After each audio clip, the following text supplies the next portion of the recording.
Sir, ಈಗ NIA 17 ಕಡೆ ದಾಳಿ ಮಾಡಿದೆ ಸರ್.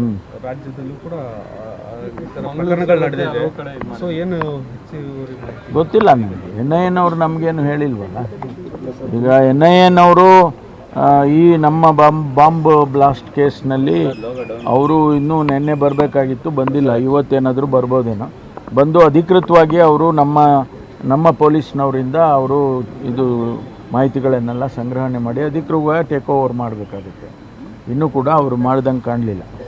ನಮ್ಮವರು ಈಗಾಗಲೇ ಭಾಳ ಹತ್ತಿರ ಬರ್ತಾ ಇದ್ದಾರೆ. ಅನೇಕ ಮಾಹಿತಿಗಳು, ಇನ್ನೂ ಹೆಚ್ಚಿನ ಮಾಹಿತಿಗಳು ನಿನ್ನೆ ಮೊನ್ನೆ ಎಲ್ಲ ಸಿಕ್ಕಿದೆ. ಅದನ್ನು ನಾವು ಭಾಳ ಗಂಭೀರವಾಗಿ ತೊಗೊಂಡಿದ್ದೀವಿ ಮತ್ತು ಹೀಗೆ ಮುಂದುವರೆದ್ರೆ ಅಂತಿಮಗೊಳಿಸ್ತೇವೆ ಅಂತೇಳಿ ನಮ್ಮ ಇಲಾಖೆಯಲ್ಲಿ ಹೇಳ್ತಾ ಇದ್ದಾರೆ. ಇನ್ನೂ ಸ್ವಲ್ಪ ಮಾಹಿತಿಗಳು ನಿನ್ನೆ ಮೊನ್ನೆ ಎಲ್ಲ ಸಿಕ್ಕಿದಾವೆ.